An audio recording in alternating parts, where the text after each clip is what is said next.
Hello friends, welcome to Manu Law Classes. मेरा नाम गौतम दीक्षित है. Now friends, in today's video we are going to discuss the Hindu edition of August 10, 2022. So we are going to look at the most important news which are important for our CLAT, ALET and other law entrance exam. Now friends, आज का जो news है वो sports section से कुछ ज़्यादा ही होगा. ओके, सो स्पोर्ट्स सेक्शंस में about Commonwealth Games and about world chess championship. Okay, that is 44th chess olympiad. So इससे रिलेटेड होगा news. So we are going to focus over here too much. Okay, then we will move on editorial. There we are going to discuss one editorial related with data protection bill. Okay, so we are going to see the data protection bill. ये editorial बहुत ही important है. Y it is important? Because data protection bill से related जो भी चीज़ें हैं उसकी history क्या थी, उसकी बैकग्राउंड क्या थी, कौन कौन से वजह से इसको विड्रॉ किया गया है और उसमें डेफिशिएंसीज क्या क्या थी और हमें एक स्ट्रॉन्ग डेटा प्रोटेक्शन बिल क्यों चाहिए. So we are all going to discuss in that editorial. So that editorial again is going to be important for you. Okay, so we will start with the analysis. Along with that I will ask you some questions related to FIDE. ठीक है ना? तो FIDE के बारे में मैं आपसे कुछ क्वेश्चंस पूछूंगा, कुछ डिस्कशन करूंगा क्योंकि न्यू अपॉइंटमेंट्स हुए हैं FIDE में and that is very important. मुझे लगता है कि ये एग्ज़ाम पॉइंट ऑफ व्यू से काफ़ी इंपॉर्टेंट होगा आपके लिए भी. So that's why it is. So I am going to discuss this. So let's start. पहला ही हम देखते हैं, स्पोर्ट्स से स्टार्ट करते हैं, फिर हम स्पोर्ट्स सेक्शन पे ही मूव कर जाएंगे. ठीक है, उसके बाद हम बाकी न्यूज़ को आज पढ़ेंगे. So let's see the sports section. So it is about the 44th chess olympiad. जो 44th चेस ओलंपियाड है ये चेन्नई में होस्ट हुआ था. पहला इंपॉर्टेंट इन्फॉर्मेशन ये है. उसके साथ साथ हमने मंडे को पढ़ा था 75th grand master of India. Okay, so 75th grand master of India कौन है? So please write his name in the comment box which I have discussed. So over here if you will just see that Uzbekistan has topped okay in open. देखिए यहाँ पे देखिए various categories हैं. तो open और एक women, ठीक है, दो कैटेगरी है. फाइनल पोजीशन में अगर हम ओपन में देखते हैं तो Uzbekistan is at the top. Second number पे अर्मेनिया है और थर्ड नंबर पे मतलब bronze medalist that is India 2. India 2 is a team name. जैसे इंडिया 1, इंडिया 2, इंडिया 3 ऐसे काफ़ी नाम थे. तो इंडिया 2 ने जो है वो ब्रॉन्ज मेडल लिया है in the open. So you can write it open में. ठीक है ना? 44th chess olympiad open category में नंबर 1 पे उज्बेकिस्तान, सेकंड पे अर्मेनिया एंड थर्ड पे इंडिया 2 टीम है. फाइन. उसके बाद हम वुमेन फाइनल पोजीशंस पे आते हैं. ठीक, so we will see over here women final positions में टॉप पे है Ukraine, followed by Georgia and then India 1 team. ठीक है, इसमें जो जीत मिली है जिन लोगों की वजह से ये उनका नाम लिखा है that is Nodirbek Abdusattorov. He is from Uzbekistan and Anna Muzychuk, she is from Ukraine. अब हम इंडिया 2 मेंस टीम में आते हैं. ठीक है, इंडिया 2 मेंस टीम में. सो यहाँ पर हम देखेंगे तो Gukesh and Nihal Sarin they have got gold. That they are best men performers, so they have got gold. And Arjun Erigaisi, he has got silver, and R Pargananda, he has got bronze, and they are from India 1 team. उसके बाद अगर हम देखेंगे overall ELO rating, जो grand masters rating होती है ना वो ELO के बेसिस पे डिसाइड की जाती है. 2600 के ऊपर अगर आप जाते हैं तो आप ग्रैंड मास्टर का टाइटल मिलता है. सो तो टूर्नामेंट की जो ELO रेटिंग के हिसाब से देखेंगे तो C D Gukesh, he has got 2867 points ratings. ठीक है ना? निहाल सरीन का 2774, देन आर प्रागानंदा का 2767, देन बी अधिबन का 2594 एंड देन रौनक साधवानी 2642. उसके बाद इंडिया 1 वुमेन्स टीम जिसको ब्रॉन्ज मिला. देखिए इंडिया 2 मेंस टीम को भी ब्रॉन्ज मिला है. ठीक है, फिर इंडिया 1 वुमेन्स टीम को भी यहाँ पे देखिए ब्रॉन्ज मिला है. थर्ड नंबर पे है, आप यहाँ पे देख रहे हैं. ठीक है ना? So it has got bronze.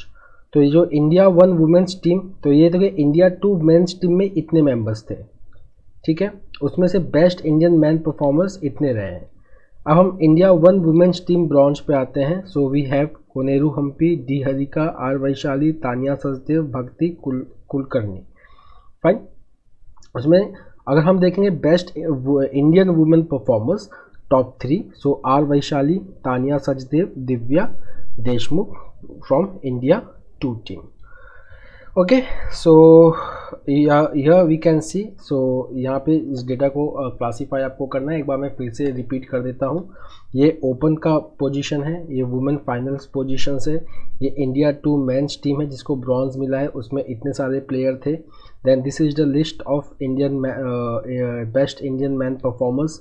Then this is India one women's team, okay, which has got bronze. Then this is best Indian women performers of the game. So now again let's move to the sports section. So over here again, so see India 2 team clinches bronze. Uzbekistan takes gold ahead of Armenia. So Uzbekistan को gold open में, Armenia को silver और India 2 team को bronze. ठीक है. फिर India one team जो है वुमेन्स की, so they have got bronze. ठीक. अब हम आते हैं इंडिविजुअल परफॉर्मेंस पे.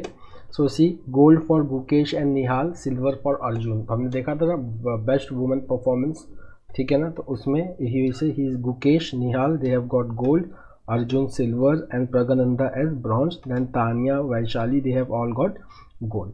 उसके बाद अगर हम देखेंगे एक इम्पॉर्टेंट कप की यहाँ पे बात हुई है, तो जो इंडिया वन टीम है, इंडिया 2 नहीं, India one.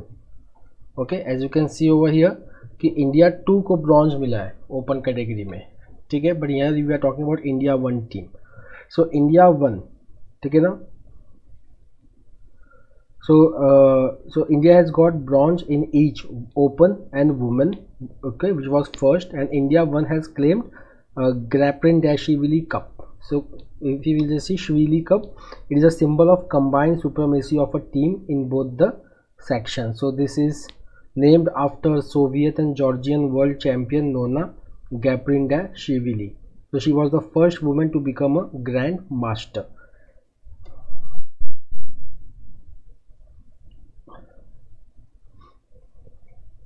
Now again brave women from Ukraine put a smile on world face. तो हमने वुमेन्स टीम में देखा कि यूक्रेन टॉप पे है, ठीक है, तो ये इनकी बात चल रही है. तो यहाँ पे एक प्लेयर की खास करके बात हुई है, because see Ukraine becomes very important because of Russia Ukraine crisis, on going Russia Ukraine crisis. So यहाँ पे देखिए एक टीम है that is a win by Ushenina, ठीक है ना. So they have defeated Poland. So the win was recorded by Ushenina who became the first Ukrainian women to win the world championship in 2012.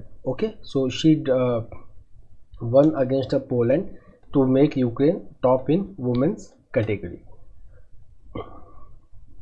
Next अब हम चलते हैं football की तरफ. So Chhetri is AIFF Men's Football of the Year.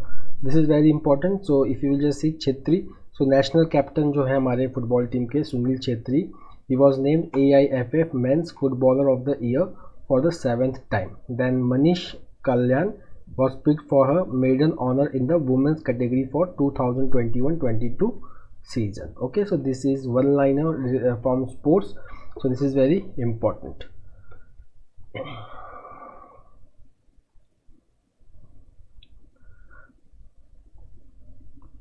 चलिए अब देखिए Commonwealth games में एक ऐसी स्पोर्ट्स है जिसमें इंडिया को पहली बार मेडल मिला है, that is called as steeplechase final. So men's 3000 metre steeplechase final में if you will just see that Avinash Sable he has won the silver in 3000 metre steeplechase tournament at Commonwealth Games which was held at Birmingham and which concluded on Monday. Now friends, let's go to the data protection bill. Okay, so let's see, withdrawal of data bill was a bad move. So we already know that there was one data protection regulation bill which government has recently announced to withdraw it. ठीक है, so यहाँ पे हम देखेंगे इसकी जो latest development है, that government has withdrew the personal data protection bill 2019.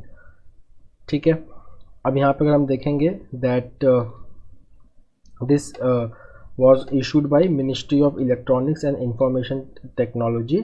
ठीक है, now the ministry has said that the joint parliamentary committee which was established to review this bill, okay, it had proposed 81 amendments and 12 recommendations, and now the ministry wants to make a comprehensive legal framework based on these amendments and recommendations, and that's why the bill has been withdrawn. But over here, if we will just see that there has been no timeline given by the parliament or to the parliament by the government that when this new bill will be introduced. अब जो privacy का जो पूरा फंडा है जो India में start होता है वो स्टार्ट होता है 2017 से। एक जजमेंट आता है 2017 में जिसको कहते हैं KS Puttaswamy versus union of India judgement in 2017। इस जजमेंट में सुप्रीम कोर्ट के 9 जज बेंच ने राइट टू प्राइवेसी को फंडामेंटल राइट माना था अंडर आर्टिकल 21। फिर इसी जजमेंट में कोर्ट गवर्नमेंट को कहती है that they need to refer to the recommendations made by BN Srikrishna committee to draft a data protection bill. ठीक है, उसके बाद गवर्नमेंट जो है वो एक data protection draft data protection bill release करती है 2018 में।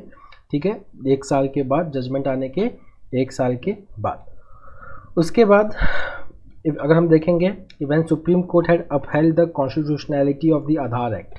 आधार एक्ट मतलब कि जिसमें ये डिजाइनेट किया गया है कि हम अपना पर्सनल बायोमेट्रिक डेटा देते हैं गवर्नमेंट को, everything we give to the government and how it should be regulated, how it should be used without violating the privacy of the citizens. तो यहाँ पे जो supreme court again it had said to the government की एक ज़रूरत है for making a law for protecting the data, for there is a need for legislative mechanism for data protection, and again the Supreme Court had said that a law can be enacted based on the recommendations of the Shri Krishna Committee report। तो ये Shri Krishna committee कौन है? ये यही BN Shri Krishna committee report की बात हो रही है। उसके बाद 2019 में फॉर्मली गवर्नमेंट जो है वो इंट्रोड्यूस करती है डेटा प्रोटेक्शन बिल लोकसभा में। ठीक है, बाद में इसको रेफर कर दिया जाता है JPC का मतलब joint parliamentary committee. Joint parliamentary committee का मतलब कि यहाँ पे दोनों हाउसेस जो होते हैं राज्यसभा लोकसभा उनके मेंबर्स की एक कमेटी बनाई जाती है ताकि वो इस बिल को स्टडी कर सके और रिकमेंडेशन दे सके। ठीक है, अब ये जो रिकमेंडेशंस आती है तो इसमें जो एक रिकमेंडेशन जो पर्टिकुलर इम्पोर्टेंट है 2021 का, that it privileged state exceptionalism over individual privacy while continuing to strictly regulate corporate action। इसका मतलब ये है कि the recommendation by joint parliamentary committee it makes 2 different class, one is government, one is private sector। तो ये government को sweeping power देता है okay, that whenever government feels that it is expedient to do something in national interest then the clauses of this bill can be overridden by the government। तो जो ये bill की जो जिन्होंने पहले ड्राफ्ट की थी सबसे पहले मतलब जस्टिस BN श्री कृष्णा, उन्होंने खुद ये रिकमेंडेशन पढ़ने के बाद कहा था कि that the JPC recommendations on this data protection bill 2021 it has serious shortcomings, और इसके अंदर पोटेंशियल है कि ये एक स्टेट को ऑर्वेलियन स्टेट बना दे। ऑर्वेलियन स्टेट का मतलब वो स्टेट जो लिबर्टी को अप्रूव नहीं करता, मतलब liberty which citizens has that is not approve, उसको वो रिस्पेक्ट नहीं करता, that is called as Orwellian state. So यहाँ पे कुछ प्रोविजंस थे that the bills expensive exemptions, मतलब बिल ने क्या किया था कि गवर्नमेंट को बहुत सारे एग्जेम्पशंस दिए थे related to issues related to national security और पब्लिक ऑर्डर। ठीक है, उसके साथ साथ एग्जेम्पशंस देने के साथ साथ एक ओवरसाइट होना चाहिए कि for example if government is in national interest doing something तो उसका भी एक ओवरसाइट होना चाहिए कि पार्लियामेंट में वो टेबल हो कि या पार्लियामेंट को बताया जाए कि कौन से केस में गवर्नमेंट ने इस बिल के प्रोविजंस को नहीं माना है या इसको ओवरराइड किया है। तो वैसा ओवरसाइट मैकेनिज़्म भी इसके अंदर नहीं दिया गया था। ठीक है, यहाँ तक कि जो जयराम रमेश थे जो मेंबर ऑफ पार्लियामेंट थे उन्होंने ये भी कह दिया कि that government agencies are treated as a separate privileged class whose operations and activities are always in the public interest and individual privacy considerations are secondary. मतलब इन्होंने कह दिया कि ये बिल जो है वो गवर्नमेंट को एक सेपरेट क्लास में से के तरीके से डील करती है, और उसको इतना पावर दे दिया गया है कि वहाँ पे जो गवर्नमेंट का इंटरेस्ट है वो प्राइमरी हो गया है, और जो प्राइवेसी कंसिडरेशंस है जिसके वजह से ये बिल पास किया जा रहा है, इट हैज़ बिकम सेकेंडरी। ठीक है। The next is that this bill 2019 it established data protection authority, a strong regulatory body with lot of power but very little accountability or independence. The third was that this bill imposed a strong data localization mandate कि मतलब जो data India में generate होगा वो India से बाहर नहीं जा सकता है। ओके, सो उसके यहाँ पे भी if you will just see that यहाँ पे दोनों डेटास थी, पर्सनल डेटा भी और क्रिटिकल पर्सनल डेटा भी, ये दोनों डेटा इंडिया से बाहर नहीं जा सकता। ठीक है, गॉट इट। उसके बाद जेपीसी ने क्या किया, जेपीसी ने रिकमेंड किया थी, जॉइंट पार्लियामेंट्री कमेटी रिकमेंडेड कि पर्सनल डेटा और नॉन पर्सनल डेटा के लिए एक सिंगल लेजिस्लेशन बनाया जाए। ठीक है, अब इस बिल को वापस ले लिया गया जा चुका है, पर अगर हम इंडिया में देखेंगे तो इंटरनेट यूज़र्स जो हैं वो बढ़ते जा रहे हैं। They are currently at 750 million internet users. Government is promoting digital India campaign which aims for interlinking of data. ठीक है, उसके बाद अगर हम देखेंगे कि जो डेटा ब्रीचेस हैं इंडिया में, it is one of the highest in the world. Okay, around 18 of every 100 individuals have been affected by data breach since 2004. So all this marks to the need for strong data protection law in India. So here the article is saying that government should come up with a timeline and it should prepare a bill which comprehensively looks at the data protection and privacy of the individual, maintaining both, okay, as highlighted in the Supreme Court judgment. The next is share history. तो यहाँ पे हम Commonwealth games की बात कर रहे हैं। देखिए, कॉमनवेल्थ गेम्स में सारी कंट्रीज़ पार्टिसिपेट नहीं करती हैं, वही कंट्री पार्टिसिपेट करती हैं जो पहले ब्रिटिश कॉलोनीज थी। ठीक है, और बाद में उनको इंडिपेंडेंस मिला। अगर हम देखेंगे तो इसमें यूएसए, रशिया और China, they are not the part of this game. Hence जो CWG का जो यहाँ पे लिखा है कि जो एक स्टेटस है वो ओलंपिक्स और एशियन गेम्स के नीचे आता है। बट अगर हम इंडिया का परफॉर्मेंस देखेंगे तो इंडिया ने टोटल इसमें 61 मेडल्स जीते हैं, तो विच इंक्लूड्स 22 गोल्ड्स। और in medal tally India was placed 4th behind Australia, England and Canada. इसमें अगर हम देखेंगे कुछ इंपॉर्टेंट विन, तो Sharath Kamal he has won in table tennis at the age of 40। Then Sanket Sargar he has won silver in the men's 55 kg weightlifting tournament. Okay, उसके बाद Achinta Sheuli he has won in weightlifting in men's 73 kg division. Okay, सो अगर हम यहाँ पे देखेंगे संकेत सांगर और अचिंत शेवली का जो है, they have fought poverty and to lift the medal.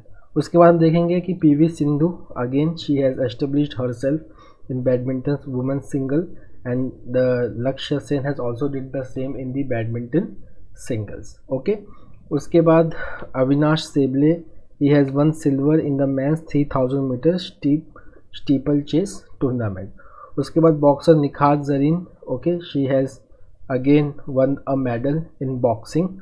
अगर हम देखेंगे शूटिंग, तो shooting was not the part of this tournament. Okay, got it. उसके बाद हम देखेंगे that Neeraj Chopra he has also won silver in javelin throw. Okay, and he also appreciated the Pakistan's Ashad Nazim who won gold in the men's javelin. Okay, so these are the outcomes of the Commonwealth Games which was held in Birmingham.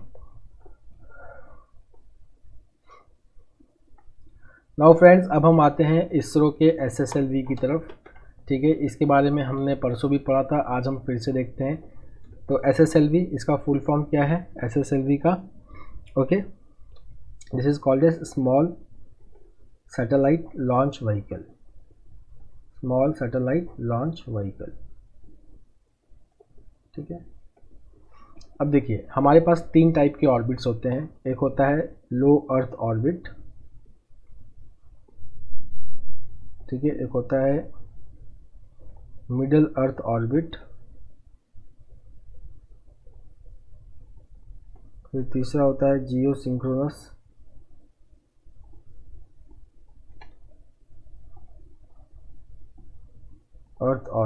Okay, so it is LEO, MEO and GEO. ठीक है, अब हमको बहुत सारे micro satellites, ठीक है, वो लियो earth orbit में प्लेस करना होता है। ठीक है, तो इसके लिए पहले हम यूज़ करते थे PSLV। ठीक है, बट जो पावर चाहिए इसमें लिफ्ट करने के लिए सैटेलाइट्स, ठीक है, माइक्रो सैटेलाइट्स, वो PSLV से अगर कम भी होगा तो चलेगा। तो that's why ISRO came up with new satellite launch vehicle that is called as small satellite launch vehicle that is SSLV। उसके बाद हैवियर सैटेलाइट्स को पुट करने के लिए भी ऑलरेडी है GSLV। इसमें से अगर हम देखेंगे PSLV, तो PSLV को कहते हैं work horse of ISRO. Very important mission have been launched using PSLV including earlier Chandrayaan, ठीक है ना, then Mangalyaan, they all have been launched using PSLV। तो अब SSLV को प्रमोट करना है for launching smaller satellites in low earth orbit. अगर हम देखेंगे PSLV और SSLV का अगर मेजर डिफरेंस, तो SSLV में जितने भी स्टेजेस हैं, रॉकेट के स्टेजेस होते हैं, ठीक है, हर स्टेज के लिए अलग अलग टाइप का फ्यूल हम यूज़ करते हैं। जैसे PSLV में अगर हम देखेंगे तो अगर मान लो कि PSLV में 4 स्टेज है, तो कोई स्टेज लिक्विड का होगा, फिर सॉलिड का होगा, फिर लिक्विड का होगा, फिर सॉलिड का होगा, जैसा रिक्वायरमेंट वैसा फ्यूल। पर SSLV में सारे के सारे स्टेज सॉलिड फ्यूल है, ठीक है ना। Now solid fuel they have advantage over liquid fuel. क्यों? क्योंकि इनके में स्टोरेज का प्रॉब्लम नहीं होता है, ठीक है, फाइन, और they can be easily operated as compare to liquid fuel. पहला तो ये है। सेकेंड, ऑन डिमांड, कभी भी अगर डिमांड हो सैटेलाइट का, ठीक है, तो दे कैन बी इजीली लॉन्च, क्योंकि SSLV को लॉन्च करने के लिए बहुत ही कम इंफ्रास्ट्रक्चर की ज़रूरत पड़ती है। तो on demand launching of the satellite can happen. So the first launch of satellite, that is SSLV D1, took place. It carried 2 satellites, that is Earth Observation Satellite 2 and AZADISAT satellite. ठीक है, fine. तो ये इसरो का satellite था और ये students लोग ने बनाया था ये सैटेलाइट, ठीक है। It was to be placed in LEO earth orbit, जिसका हाइट जो था अर्थ के ऊपर, it was to be kept at 350 kilometre, ठीक है, it was to be kept at 350 kilometre. तो ये सर्कुलर ऑर्बिट था, ठीक है, it was the circular orbit. पर प्रॉब्लम क्या हो गया, ये सर्कुलर ऑर्बिट में लैंडिंग ना करके इसने एलिप्टिकल ऑर्बिट में लैंडिंग कर दी, ठीक है, एलिप्टिकल ऑर्बिट में। तो एलिप्टिकल ऑर्बिट में जैसे हम देखेंगे तो एलिप्टिकल ऑर्बिट में 2 चीज़ें होती हैं, एक मेजर एक्सिस, एक माइनर एक्सिस। तो ये हो गया मेजर, ये हो गया माइनर। मेजर एक्सिस में ये तो 350 का ही था, माइनर में इसकी जो डिस्टेंस थी दैट इज 76 किलोमीटर। इसका मतलब that for some distance it will be orbiting very near to earth. अगर इतनी 76 किलोमीटर पे अगर कोई अर्थ को ऑर्बिट कर रहा है, so there satellite will encounter drag from the atmosphere and they will be decaying very fast, जिसको कहते हैं orbital decay. So that's why ISRO has declared that they had lost these 2 satellites because they have been put in a wrong orbit। मतलब circular orbit के बजाय elliptical orbit में इसको डाल दिया गया है। Okay, so that is the problem. अब ये प्रॉब्लम हुआ क्यों, ठीक है, तो ISRO is saying that failure of a logic, एक सिस्टम होता है, ठीक है ना, failure of a logic to identify a sensor failure and go for salvage action, ठीक है। तो हर एक में, हर सैटेलाइट्स में, हर लॉन्चिंग में एक सिस्टम होता है कि अगर रॉकेट ट्रैजेक्टरी को फॉलो नहीं कर रहा है तो उसके अंदर कुछ अपने लॉजिक सिस्टम्स होंगे कि ताकि वो सेंसर्स के फेलियर को आइडेंटिफाई कर ले और बाकी सेंसर्स को एक्टिवेट कर दे कि ताकि वो अपने ट्रैजेक्टरी को फॉलो करे। बट यहाँ पे क्या हुआ कि जो लॉजिक सिस्टम है जिसका ये काम था कि जो सेंसर फेलियर को वो आइडेंटिफाई कर ले, वो आइडेंटिफाई नहीं कर पाया and the launch vehicle lost its trajectory. That is the information over here, right? The next is a parliamentary panel. It has recommended changes to Hindu Minority and Guardianship Act 1956, and it has called for important amendments, which includes that instead of treating women as subordinate to husband during guardianship, okay, they have called for joint custody of children even during marital disputes also. The second is that it has proposed allowing LGBTQI community to adopt the children, ठीक है ना। ये provisions अभी तक है नहीं, but the Supreme Court, the parliamentary panel has recommended that they should also be allowed for adopting the children.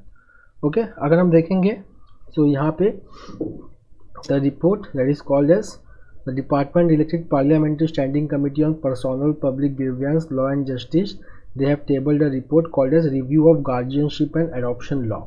यहाँ पे they have urged to amend the HMGA, that is Hindu Minority and Guardianship Act 1956, and then they say that there should be equal treatment of both mother and father as natural guardian.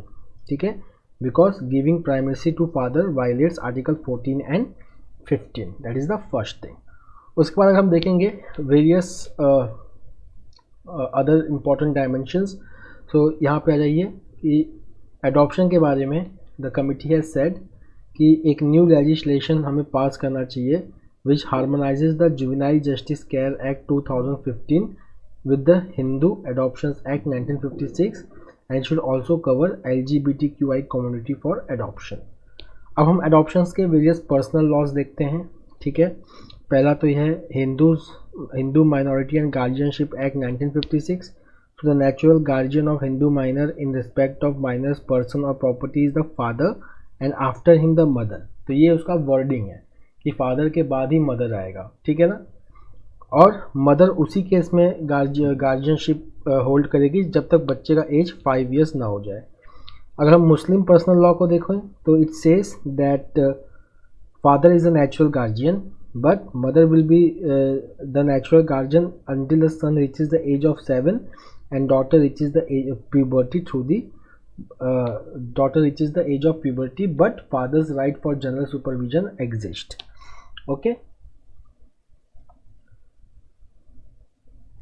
अब यहाँ पे supreme court का एक landmark judgment है Geeta Hariharan versus Reserve Bank of India. तो यहाँ पे supreme court ने कहा था कि द वर्ड आफ्टर का मतलब यहाँ पे जैसे हमने पढ़ा था कि father and after him the mother, तो यहाँ पे कह रहा है कि आफ्टर का मतलब ये नहीं है कि after the life time of father but in the absence of father.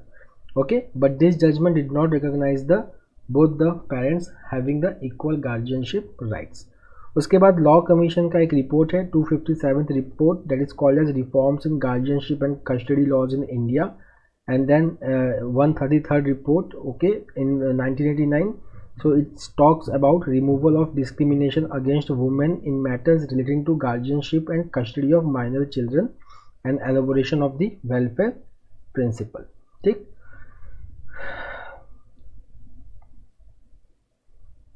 उसके बाद the parliamentary committee says that there is need to amend the law including the Guardian and Wards Act 1890 to introduce the concept of joint custody for children to be taken care after the marital disputes. से divorce हो गया उन सब के बाद. The next is that this committee also recommends amending the law for including LGBTQI people for adoption. यहाँ पे अगर हम देखेंगे कि जो हामा है that is the bill which we are talking about, Hindu Minority and Guardianship Act, it applies to Hindus, Sikhs, Jains and Buddhists. Okay, then this act allows men and women to adopt if they are of sound mind and they are not minors. So activists are saying that LGBTQI people who seek adoption, they face institutional discrimination and hence the law should be made for them also. Now friends, monkeypox. So over here the report has come that is called as Lancet. ये बहुत ही prominent health magazine है. ठीक है, तो इसने कहा है कि चिल्ड्रन जिनकी इम्यूनिटी कमज़ोर होती है या immunocompromised individuals, if they come in close contact with monkeypox infected persons then they have higher chances of contracting the disease. About the monkeypox, I have taken a video which gives all details about monkeypox and its comparison with corona, which you can watch on Manu Law Classes Private Limited YouTube channel. The next is Coin Yatra. Okay, so there is one coin yatra which was undertaken by 350 Dalits with 2 truckloads of rupees 1 coin to the value of rupees 20 lakh, and then 1000 kg brass coin with the face of Dr. B.R. Ambedkar and Buddha embedded on it. ठीक है, so this truck was stopped at the Rajasthan Haryana boundary. अब हम इस यात्रा का बस एक objective देख लेते हैं. The objective of the yatra was donating money towards the construction of new parliamentary complex and the activists, they have asked the government if they will be able to eradicate the untouchability by the time India arrives at 100th year of its independence. ठीक है, so by August 15 we are going to complete 75 years of independence and we will be celebrating 76th year of independence, means 76th independence. Got it? So here they are asking कि अगले 25 साल के बाद will we be able to abolish untouchability? So friends, there is one fundamental right related to abolition of untouchability. Please write that fundamental right name, that number in the comment box. So that's all for. The next is first ever Partition Horrors Remembrance Day. ये भी थोड़ा सा important है. तो देखिए अगस्त 14 it will be celebrated as Partition Horrors Remembrance Day. इस साल हम पहली बार मनाएंगे, पिछली बार ये डिक्लेयर किया गया था. ठीक है, so partition, so we all know that our independence it came with partition when the India was divided to make two countries, that is India and Pakistan. Okay, so Pakistan, so after the declaration of two different countries, okay, so we all know that Pakistan country was conceived on the line of religion. So there was a migration of people from one side to another and vice versa, which led to many violence committed. Okay, so August 14 will be held as Partition Horrors Remembrance Day. Okay, so friends, that's all for today. We will meet tomorrow again with the daily Hindu analysis. Till then, have a nice time. Take care. Thank you.